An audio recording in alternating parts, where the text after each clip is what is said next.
इन देश में क्या किया था? रोहिंग्या दिल्ली जलाओगे, सुन लीजिए देखो फिर यही दिक्कत। करोगे आप? मैं आपसे जवाब ले रही हूँ। देखिए ये रोहिंग्या की जो बार बार भारतीय जनता पार्टी के लोग बात करते हैं, ये रोहिंग्या के आसमान से टपके हैं क्या? ये रोहिंग्या कहां से है? बॉर्डर क्रॉस करके है। बॉर्डर पे जिम्मेदारी किसकी सुरक्षा देने की? इनकी, अमित शाह की और गृह मंत्री की और भारत सरकार की। इन्होंने रोहिंग्या को लाए, उनको बसाया। हरदीप पुरी ने उनको, जो दिल्ली में ईडब्ल्यूएस के फ्लैट थे गरीब लोगों के, हरदीप पुरी ने रोहिंग्या को अलॉट करे। और मोदी सरकार ने 2022 में कैबिनेट में डिसीजन लिया कि जो रोहिंग्या आए हैं उनको बसाया जाएगा, उन्हें नागरिकता दी जाएगी। हमने नहीं, मोदी सरकार ने कैबिनेट में डिसीजन लिया। सुनिए ना, आज आप इतने एंग्री यंग मैन के, इतने एंग्री मैन वाले मोड में क्यों हैं? नहीं, देखिए चुनाव का समय आ चुका है, चुनाव का शंखनाद हो चुका है। अब इसलिए एंग्री नहीं, अब देश के अंदर मॉडल कोड ऑफ कंडक्ट लग चुका है। अब इनकी सरकार मुझे मेरे घर में ईडी सीबीआई नहीं भेजेगी। अब तो चुनाव में वोट का, अरे भ्रष्टाचारियों के घर भेजा गया था, आपके घर, आपके घर आई क्या? एक सेकंड इनके घर किसने भेजा? एक सेकंड सर, 9वां समन आता ही होगा। उन्होंने सिर्फ आपको इस चीज से छुट्टी दी है कि व्यक्तिगत तौर पर पेश नहीं होने की बात। एक एक करके एक बार मैं फिर वही कह रहा हूँ कि नरेंद्र मोदी की सरकार अरविंद केजरीवाल को जेल भेज दे। देखिए वो मुझ पर आरोप लगा रही है कि आम आदमी पार्टी ने शो स्पॉन्सर किया है क्या? ना 30 सेकंड, मैं ये कह रहा हूँ कि नरेंद्र मोदी की सरकार अगर अरविंद केजरीवाल को जेल भेज दे, अरविंद केजरीवाल को फांसी पे लगा दे, पूरी आम आदमी। अरे फांसी क्यों लगाएंगे भाई? कैसे प्रवक्ता है? अरे कैसे प्रवक्ता है अरविंद केजरीवाल जी को फांसी लगवा रहे हैं? ये कैसे प्रवक्ता है जो केजरीवाल जी को फांसी लगवा रहे हैं? बताइए, उन्हीं के पार्टी के प्रवक्ता है। देखिए भाजपा की तरफ से जो कहा जा रहा है ना, आम आदमी पार्टी के नेताओं को अपराधी बताया जा रहा है। पहले तो मैं इन्हें ये कहना चाहता हूं कि सिसोदिया और संजय सिंह कोई अपहरण, हत्या, लूट, अवैध वसूली के केस में जेल नहीं गए हैं। नहीं, वो उन केसों में भी नहीं गए हैं। वो पीएमएलए में गए हैं, अवैध धन शोधन के मामले में गए हैं, और जिसमें बेल का प्रावधान नहीं है। और एक और बात मैं देश को बताना चाहता हूं, उनके घर में ईडी ने रेड करी, छापेमारी की, बहुत गहन छानबीन की। 5 रुपया नहीं मिला उनके घर से, कोई पैसा बरामद नहीं हुआ, ना उनके खाते में कोई पैसा मिला। तो वो दोनों के दोनों अगर आज जेल में हैं तो वो भारतीय जनता पार्टी की जिद की वजह से। चारू जी देखिए, 400 पार का नारा दे रहे हैं आप, ठीक है ना? और आपने सारे कांटे एक एक कर इस तरह से निकाल लिए। वो तो इसी तरीके से कह रहे हैं, और वो बहुत आसान अपनी राह कर लिया, आपने सारे इस पाले में ले लिए।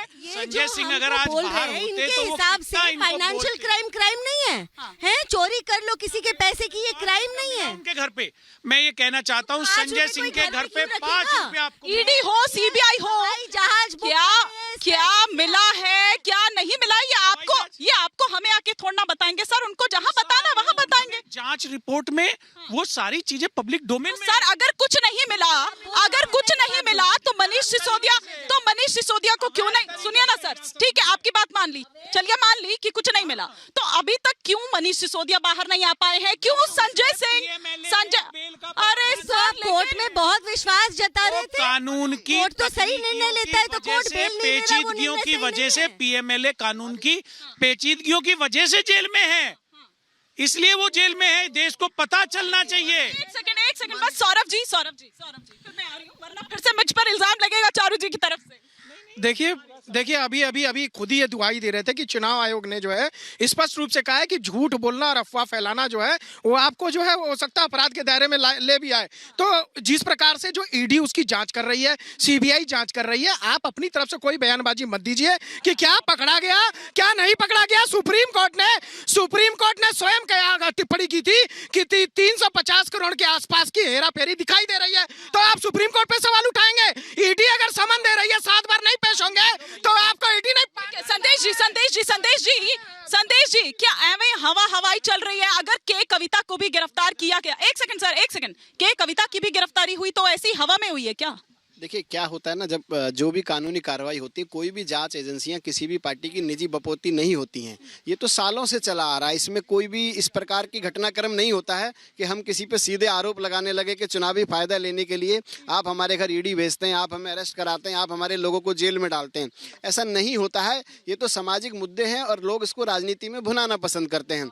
ईडी मेरे घर क्यों नहीं आती, ईडी किसी और के घर क्यों नहीं चली जाती? हमारे 4 साथी खड़े हैं, आप बताइए कभी ईडी वालों ने आपको नोटिस दिया? हमें क्यों नहीं दिया? नहीं, आज ये सवाल उठा था प्रेस कॉन्फ्रेंस में भी, ये कहा गया कि विपक्षी नेताओं के पास ये जाती है। इतनी त्वरित कार्रवाई और इतना तुरंत एक्टिव वो इस पलड़े पर नहीं होती है, उसी पलड़े पर नहीं तो ऐसे नहीं। देखिए क्या है ना, ये तो इनको खुश होना चाहिए कि भारत की सरकार कितना अच्छे से अपना काम कर रही है। आज जो कानून व्यवस्था है इतनी तेजी से चल रही है। सिर्फ विपक्ष के पास जा रही है। किसने कहा विपक्ष के पास जा रही? अब आप कल विपक्ष में चले जाएंगे तो मैं क्या कर सकता हूँ? पक्ष में रहिए आप लोग।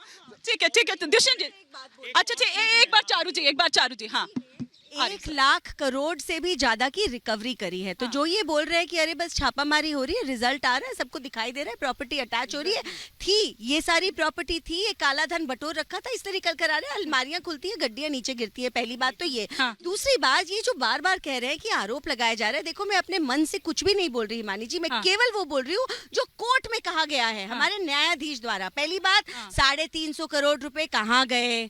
दूसरी बात ये कही गई कि अगर आप जेल के बाहर जाएंगे तो आप एविडेंस डिस्ट्रॉय कर पाएंगे। तीसरी बात, वो मेन सवाल तो आज भी खड़ा है ना, आपकी पॉलिसी इतनी बढ़िया थी, आपके प्रॉफिट ऊपर जाने के बदले नीचे क्यों जाने लगे, कहाँ गए और किसने लूटे ये पैसे? उदाहरण के रूप में प्रस्तुत करना चाहता हूं कि जब तक वो इधर थे, मतलब इंडिया अलायंस की तरफ थे, तब तक वो ईडी के केसेस थे उनके ऊपर और वो जेल में थे। लेकिन जैसे ही वो उनके पास चले गए, ईडी ने कह दिया उनसे संबंधित जो दस्तावेज हैं वो नहीं मिल रहे हैं, फाइल खो गई है। इसीलिए मैं कह रही हूँ कि सारे कांटे क्या निकल चुके हैं चारू जी के। और चारू जी, बात ये भी है ना कि जितने सब यहाँ इस पाले से आकर, INDIA से आकर आपकी तरफ आ रहे हैं, सब तो चुनाव नहीं लड़ेंगे, सबको तो टिकट नहीं मिलेगी, लेकिन क्या मोराल उनका डाउन करने की कोशिश ये है, तोड़ने की? इनका मोराल उस दिन डाउन हो जाता है जब इनके नेता चुनाव लड़ने से मना कर देते हैं। इस बात को याद रखिए।